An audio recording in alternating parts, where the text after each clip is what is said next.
कहते हैं वक्त हर जख्म भर देता है, लेकिन कुछ जख्म ऐसे होते हैं जो वक्त के साथ नहीं भरते बल्कि और गहरे हो जाते हैं। आज की कहानी भी ऐसी ही एक औरत की है जिसने टूटकर भी अपनी जिंदगी को दोबारा संवारा।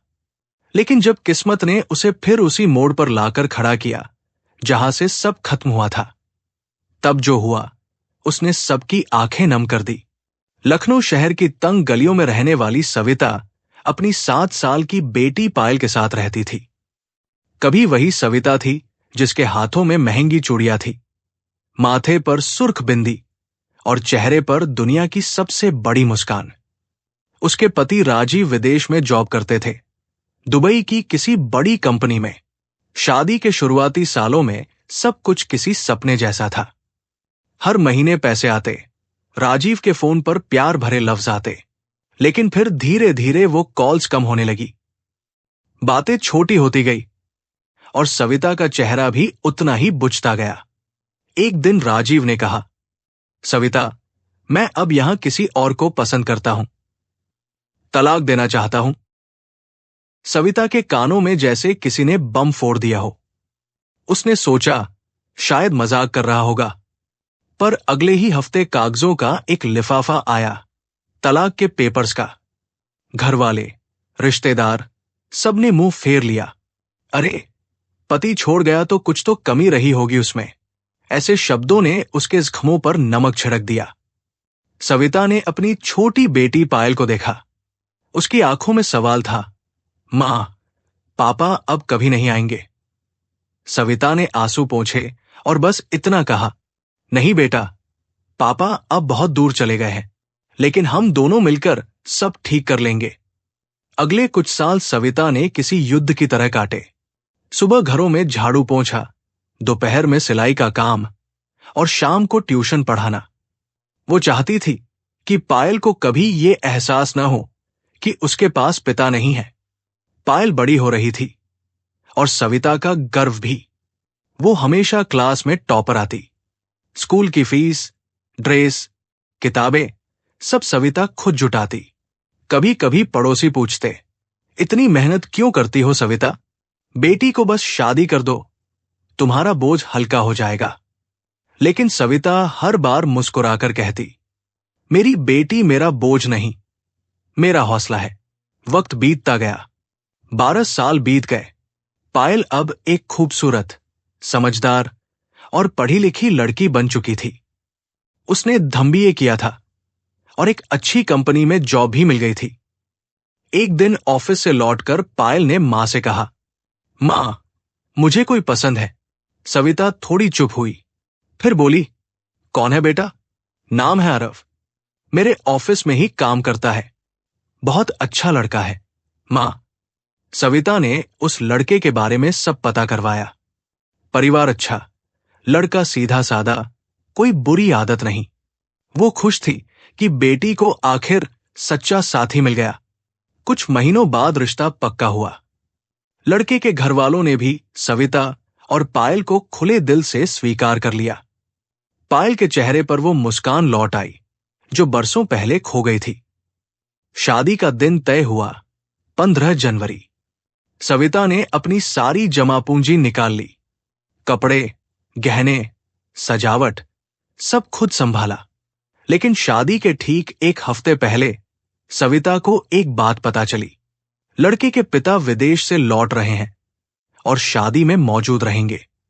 सविता ने कभी ध्यान नहीं दिया था कि आरव के पिता कौन है। उसे बस इतना बताया गया था कि वो कई सालों से विदेश में रहते हैं। लेकिन उस रात जब उसने आरव की फैमिली की पुरानी फोटो देखी, उसके हाथ से फोन गिर गया। फोटो में जो आदमी था वो कोई और नहीं, राजीव था, उसका अपना पूर्व पति। सविता सारी रात सो नहीं पाई। वो सोचती रही, क्या किस्मत ने मुझे फिर उसी के सामने ला खड़ा किया? क्या मेरी बेटी की शादी उसी आदमी के बेटे से होने जा रही है जिसने हमें छोड़ा था? सुबह पायल ने पूछा, मां, क्या हुआ? रात भर जागती रही? सविता ने कहा, कुछ नहीं बेटा, बस सोच रही थी कि मेरी बेटी अब घर छोड़ने वाली है। पर अंदर ही अंदर वो टूट रही थी। उसका मन चीखना चाहता था।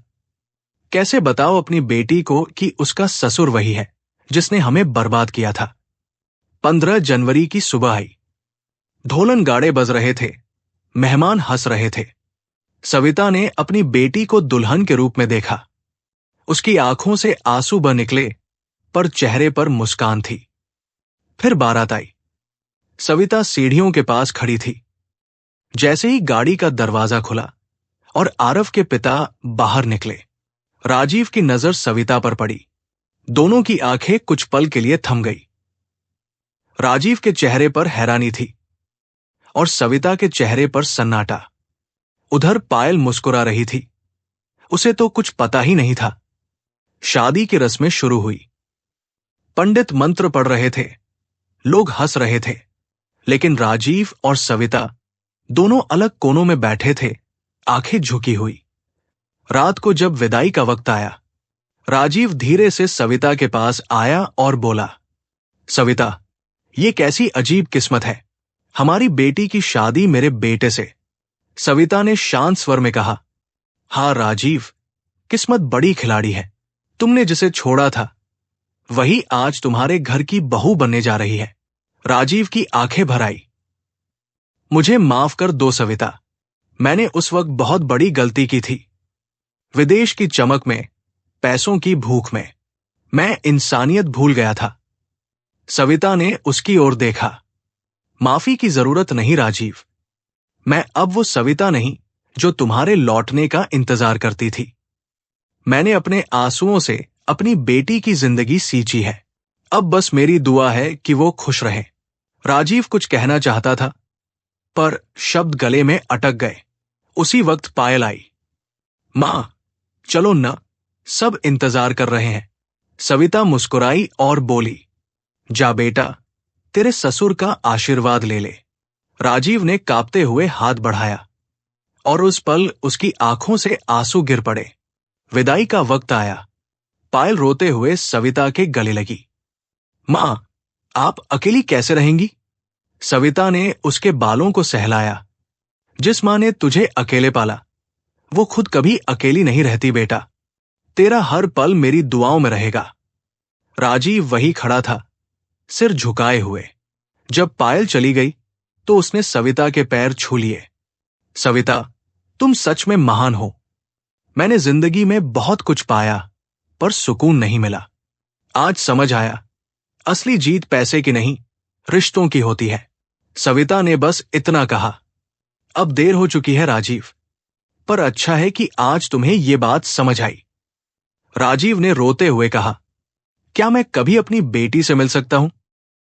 सविता ने कहा, वो अब तुम्हारे घर की बहू है, तुम्हें रोकने का हक अब मेरा नहीं। राजीव वही खड़ा रह गया। आंसू बहते रहे और पायल की विदाई की गाड़ी दूर जाती रही। कुछ महीनों बाद पायल की शादीशुदा जिंदगी बहुत खुशहाल चल रही थी। आरव एक अच्छा पति साबित हुआ और सविता, वो अब शांति में थी। एक दिन पायल का फोन आया। मां, आज पापा बहुत रो रहे थे। कह रहे थे कि उन्होंने जिंदगी में सबसे बड़ी गलती आपको छोड़कर की थी। सविता मुस्कुराई और बोली, बेटा, इंसान तभी पछताता है जब उसे समझ आती है। बस यही दुआ कर कि तुम्हारे पापा हमेशा इंसान बने रहें। पायल ने कहा, मां, वो आपको मिलना चाहते हैं। सविता ने कहा, नहीं बेटा, अब जरूरत नहीं। कुछ रिश्ते अगर अधूरे ही रह जाएं, तो वो दर्द नहीं बनते, सीख बन जाते हैं। भगवान, धन्यवाद कि तूने मेरी बेटी को वो सुख दिया जो मुझे नहीं मिला, और मुझे वो हौसला दिया कि मैं टूट कर भी खड़ी रह सकूं। कभी कभी जिंदगी हमें उसी मोड़ पर वापस ले आती है जहां से हमने हार मानी थी, लेकिन इस बार हारने नहीं, जीत कर लौटने के लिए।